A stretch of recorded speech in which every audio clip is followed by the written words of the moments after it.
தருமபுரி மாவட்டம் பாப்பிரெட்டிப்பட்டி வட்டம் சித்தேரி ஊராட்சிக்குட்பட்ட அரசநத்தம், கலசப்பாடி, கருக்கம்பட்டி, நைனாவளவு, புளியமரத்து வளவு, கோட்டக்காடு, அக்கரக்காடு, தரிசக்காடு மற்றும் ஆலமரத்து வளவு உள்ளிட்ட 7 மலை கிராமங்கள் உள்ளன.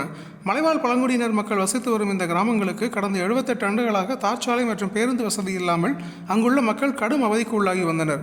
மேற்குறிப்பிட்ட கிராமங்களுக்கு செல்ல வேண்டுமென்றால் வாச்சாத்திமலை அடிவாரத்தில் இருந்து சுமார் 7 கிலோமீட்டர் தூரம் வரை கரடுமுரடான மண் சாலையில் செல்ல வேண்டிய சூழ்நிலை காலமாக இருந்து வந்தது. குறிப்பாக மழைக்காலங்களில் பள்ளி கல்லூரிகளில் படிக்கும் மாணவ மாணவிகள், வேலைக்கு செல்பவர்கள் ஆற்றின் வெள்ளத்தில் பாதுகாப்பற்ற முறையில் பயணம் செய்து வந்தனர். இந்த நிலையில் பல ஆண்டு காலமாக தங்கள் கிராமத்திற்கு செல்லக்கூடிய வனப்பகுதியில் தார்ச்சாலை அமைத்து தர வேண்டும் என வலியுறுத்தி சாலை மறியல், தேர்தல் புறக்கணிப்பு என பல்வேறு போராட்டங்களை அம்மக்கள் நடத்தினர்.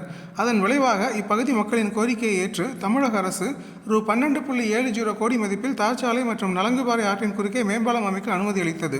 அதன்படி கடந்த ஆண்டு ஜனவரி மாதம் இதற்கான அடிக்கல் நாட்டு விழா நடந்தது. பிப்ரவரி மாதம் வேளாண்மைத்துறை அமைச்சர் M.R.K. பன்னீர்செல்வம் கலசப்பாடி செல்லக்கூடிய தார்ச்சாலையை திறந்து வைத்தார்.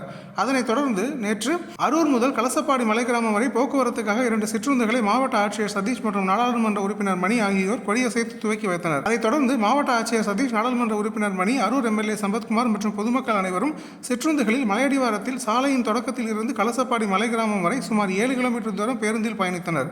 சுதந்திரம் பெற்று 78 வருட போராட்டத்திற்கு பிறகு முதன்முறையாக சாலை மற்றும் போக்குவரத்து வசதி தங்களுக்கு கிடைத்ததால் மலை கிராமங்களில் உள்ள பொதுமக்கள் மகிழ்ச்சி அடைந்து இனிப்புகள் வழங்கியும் முதன்முறையாக தங்கள் கிராமங்களுக்கு சிற்றுந்துகளில் பயணித்தும் தங்கள் மகிழ்ச்சியை வெளிப்படுத்தினர்.